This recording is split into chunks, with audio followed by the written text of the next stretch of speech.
Hello friends, welcome to the new episode of my channel. আমি অরিত্র। এখন আমরা কথা বলবো হচ্ছে খাদান নিয়ে। তো খাদান কি প্যান ইন্ডিয়া রিলিজ করা উচিত কি উচিত নয়, সেটা নিয়ে আমরা এই ভিডিওর মধ্যে আলোচনা করব।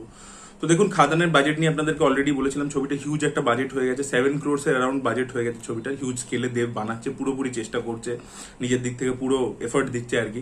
সেটা স্ক্রিপ্ট হোক, ওয়ার্ল্ড বিল্ডিং হোক বা ভিজুয়ালস হোক, কোনো দিকে কম্প্রোমাইজ করছে না। এবং অলরেডি টিজার এসে গেছে, যেটা খুবই ভালো রেসপন্স পেয়েছে। এবার কথা হচ্ছে, এই ছবিটা কি প্যান ইন্ডিয়া লেভেলে রিলিজ করা উচিত? আমার মতে উচিত নয়।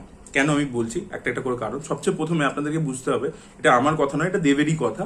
দেব আমাকে একটা ইন্টারভিউতে এই কথাটা বলেছিলেন। সেটা হচ্ছে কাছের মানুষ ছবিটার সময় যখন রিলিজ করছিল, সেই সময়টা আমরা ইন্টারভিউ করেছিলাম, সেখানে দেব এই কথাটা বলেছিল যে আমার কাছে অনেক সাবজেক্ট আছে যেগুলো আমি বাংলায় বানালে ছবিটা চলবে না, কিন্তু আমাদেরকে সেটা মানে বম্বে লেভেলের আর কি স্ক্রিপ্ট আর কি, মানে বম্বেতে যে ধরনের কন্টেন্ট ওয়ার্ক করে সেই ধরনের স্ক্রিপ্ট, বাট সেটা বাংলায় বানালে চলবে না।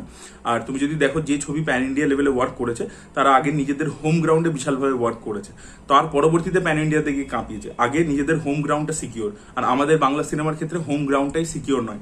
বাঙালি অডিয়েন্সই বাংলা ছবি দেখে না, তো সেখানে প্যান ইন্ডিয়া লেভেলে গিয়ে সাকসেস ডেলিভার করার জন্য আগে নিজের স্টেটে পুরো জিনিসটা রিকভারেবল হতে হবে। আজকে ধরে নিন নানির দাসরা বলে যে ছবিটা, সেটা কিন্তু হিন্দি মার্কেটে একেবারে পারফর্ম করেনি, কিন্তু তেলেগুতে সুপারহিট হয়েছে, ব্লকবাস্টার হয়েছে। অন্যদিকে এই যে ছবিটা নানির যে রিসেন্ট ছবিটা এলো, শাড়ি পোটা শানিবারাম, সেই ছবিটাও কিন্তু তেলেগুতে বিশাল চলছে ছবিটা, কিন্তু হিন্দিতে চলেনি, কিন্তু প্যান ইন্ডিয়া রিলিজই হয়েছিল। এবার কেন? ওটা তো ওটিটি ডিলের জন্য ওরা একটা বেসিক রিলিজ করছে, কিন্তু দসরার ক্ষেত্রে পার্টিকুলারলি যদি বলি, নানি কিন্তু নর্থ ইন্ডিয়াতে এসে প্রচুর প্রমোশন করেছে, কিন্তু তবু ছবিটা চলেনি। আগেন বিকজ ছবিটার যে লুক অ্যান্ড ফিলের মধ্যে কোনো নভেলটি ছিল না। The film was very different from KGF or Pushpa, but visually ক্যারেক্টারের লুক বলুন বা ওয়ার্ল্ডের লুক বলুন, সেটা that was very similar to Pushpa and KGF. এবং সেই জন্য কোনো দর্শকের কাছে কোনো নভেলটি ফ্যাক্টর আসছিল না নর্থ ইন্ডিয়ান অডিয়েন্সের কাছে। তারা ওই ভিজুয়ালসটা আগে দেখে ফেলেছে, তো তাই জন্য তারা কোনো রকম ভাবে, এবং নানি খুব ভালো ছবি করে, দসরা ছবিটাও ইটসেলফ খুবই ভালো, কিন্তু তারা কিন্তু যায়নি ছবিটা দেখতে। এবং নানি যেহেতু ফেস অতটা পপুলারও নয় নর্থ ইন্ডিয়াতে compare to other Telugu heroes, মানে একটা এনটিআর, প্রভাস, আলু অর্জুনের যতটা পপুলারিটি আছে থ্রু স্যাটেলাইট অ্যান্ড অল, নানির ততটা নেই। তো সেই জন্য লোকে যায়নি দেখতে। কিন্তু নানি এই যে হিন্দিতে রিলিজ করলো, রিলিজের তো একটা কস্টিং থাকে, তার প্রমোশন, তার পাবলিসিটি করার একটা কস্টিং থাকে, সেগুলো খরচা যে করতে পারলো, সেই যে রিস্কটা নিতে পারলো, তার কারণ হচ্ছে সে জানে তার হোম গ্রাউন্ডে তেলেগুতে যখন ছবিটা রিলিজ করবে, সেটা হলে হোক, সেটা স্যাটেলাইট রাইট হোক, সেটা ডিজিটাল রাইট হোক, সেইগুলোর দিক থেকে সে পুরোপুরি সিকিওর হয়ে গেছে। এবার আমাদের খাদান যে বাজেট এখন একটু ছবিটা গিয়ে দাঁড়িয়েছে, এই ছবিটা কি হোম মার্কেটে আদৌ সিকিওর? আনসারটা হচ্ছে না। এটা কিন্তু মানে বিশাল একটা মানে হিউজ কালেকশন বক্স অফিস থেকে করতে হবে, হিউজ একটা টাকায় স্যাটেলাইটে বিক্রি হতে হবে, তবে গিয়ে আপনার প্রত্যেকেই জানেন স্যাটেলাইট মার্কেট খুব একটা ভালো না। বক্স অফিসের ব্যাপারেও আপনাদের প্রত্যেকের আইডিয়া আছে এবছর কি হচ্ছে পার্টিকুলারলি। তো সব মিলিয়ে খাদান যে মানে খাদানকে হিট ট্যাগ পেতে গেলে, জাস্ট হিট ট্যাগ পেতে গেলে ওভারঅল নিজের বাজেট রিকভার করে মানে সেই কালেকশনটা হিউজ একটা কালেকশন করতে হবে খাদানকে। তো সেটা কিন্তু নিজের হোম গ্রাউন্ডে পুরোপুরি সিকিউর না। এবার যখনই আপনি এরপরে প্যান ইন্ডিয়া লেভেলে বা ন্যাশনাল লেভেলে রিলিজ করতে যাবেন, তখন আপনাকে ওখানে গিয়ে একটা প্রমোশন কস্টিং, যেটা হিউজ একটা বার্ডেন হবে, আবার ছবিটার উপর অ্যাডিশনাল কস্ট, তারপর রিলিজের যে কস্টিং, ডিস্ট্রিবিউশনের কস্টিং, সেগুলো সব অ্যাডিশনাল বার্ডেন হতে শুরু করবে। এবং সেটা কি আদৌ রিকভারেবল? প্রথম কথা হচ্ছে, খাদান যে লুক অ্যান্ড ফিলটা দিচ্ছে, সেই লুক অ্যান্ড ফিলটা কিন্তু হিন্দি অডিয়েন্সের কাছে নতুন নয়, তারা কিন্তু দেখে ফেলেছে আগে। প্রথম যেটা বললাম, নভেলটি ফ্যাক্টর। আর দ্বিতীয় হচ্ছে, যে স্কেলটা ছবিটা প্রোভাইড করবে, সেটা একটা বাংলা সিনেমার অনুযায়ী ম্যাক্সিমাম মানে বেস্ট দেবে, কিন্তু সেটা এটা হিন্দি সিনেমা বা একটা সাউথের ছবি, যেটা নর্থ ইন্ডিয়ান অডিয়েন্স দেখে অভ্যস্ত প্যান ইন্ডিয়া লেভেলে, সেটার তুলনায় কিন্তু ডেফিনেটলি কম হবে। কারণ ওই ছবিগুলোর বাজেট আমরা দেখতে পাচ্ছি, বিজয়ের ছবির বাজেট 380 কোটি টাকা, তার মধ্যেও গ্রেটেস্ট অফ অল টাইমে কতগুলো খামতি আছে ভিএফএক্স এর মধ্যে, এর মধ্যে তাও সেই ছবির বাজেট হচ্ছে 380 কোটি টাকা। বা পুষ্পার 2 এর কত বাজেট দেখুন, বা যে প্রভাসের ছবিগুলো আছে, রাজামৌলির ছবিগুলো আছে, সেগুলো বাজেট দেখুন। তো তারা যে স্কেল বা ভিজুয়ালস প্রোভাইড করছে, তারা কিন্তু পুরোনো ছবি বানাচ্ছে, মশালা টেমপ্লেটের ছবি বানাচ্ছে, বাট সেগুলোকে রিজুভিনেট করছে with the scale and style, যে জিনিসটা কিন্তু বাংলা সিনেমার পক্ষে পসিবলই নয় ওই বাজেটে করা। তো সেই জন্য সেইটা কিন্তু নর্থ ইন্ডিয়াতে গিয়ে ওই লেভেলে যে বিশাল ওয়ার্ক করবে, তা কিন্তু হবে না। তো ওই রিলিজের কস্টিং আর ওই যে প্রমোশনের কস্টিং, এগুলো কিন্তু অ্যাডিশনাল বার্ডেন হয়ে যাবে। এবং যদি এরকম আর কি একটা চিন্তা ভাবনা হয় যে আমি হিন্দি ডাব করে রিলিজ করলে আমি আরেকটা রাইটস আর কি আমার খুলে গেল, যে আমি হিন্দি স্যাটেলাইট, হিন্দি ওটিটি স্যাটেলাইটের মার্কেট এমনিই খারাপ চলছে, মানে সেটা বম্বের জন্যই খারাপ চলছে। সেখানে বাংলা থেকে একটা ছবি এসে ওখানে যে বিক্রি হয়ে যাবে এবং বিশাল একটা হাই টিআরপি দিয়ে দেবে, হাই দামে বিক্রি হয়ে যাবে, সেটা কিন্তু হবে না। সেটা আমরা চেঙ্গিজের ক্ষেত্রে একদম লাইভ এক্সাম্পল দেখেছি। চেঙ্গিজ তো হিন্দিতে বড় করে প্রমোশন হয়ে রিলিজ হয়েছিল, ঠিক আছে, তাহলে বিক্রি হচ্ছে না কেন?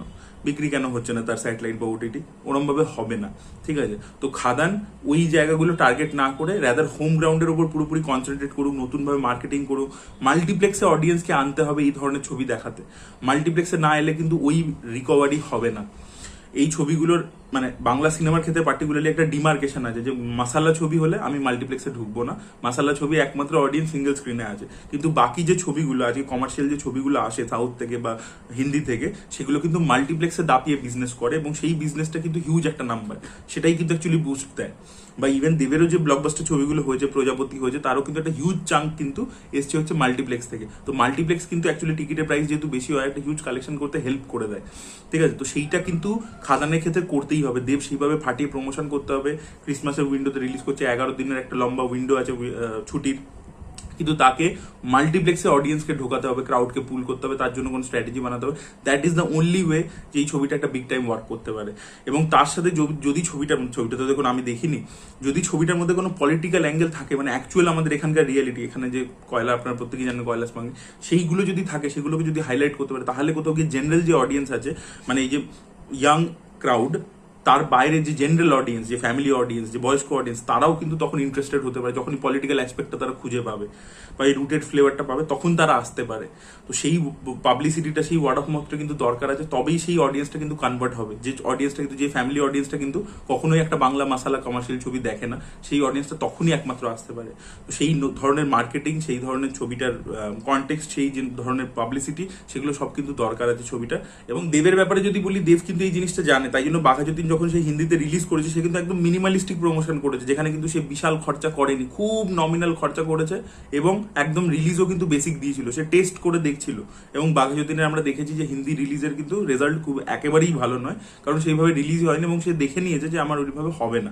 সে কিন্তু হিন্দিতে ডাবও করে নিল, একটা বেসিক রিলিজও করে নিল, যাতে স্যাটেলাইটটা পরবর্তীতে একটা বিক্রি হতে পারে, কিন্তু সে ওটার উপর বেশি বার্ডেন বাঘাযতীনের উপর চাপালো না এই ধরনের অ্যাডিশনাল কস্টে।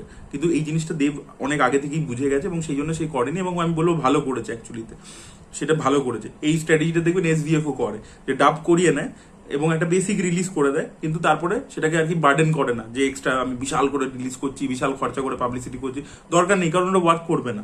তো সেই জিনিসটা কিন্তু দেবও করেছিল বাঘাযতীনের ক্ষেত্রে।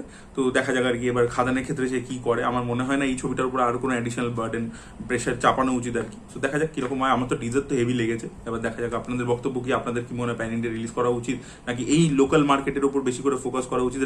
আর বাংলাদেশের এখন তো সিচুয়েশন আর হবে না, নাহলে আমি বলতাম যে বাংলাদেশের যদি টার্গেট করতো বাংলাদেশের মার্কেটটাকে, that would have been a great thing. তো এটাই বলা ছিল। আপনাদের বক্তব্য অবশ্যই কমেন্ট সেকশনে জানাবেন। Thank you so much, bye by.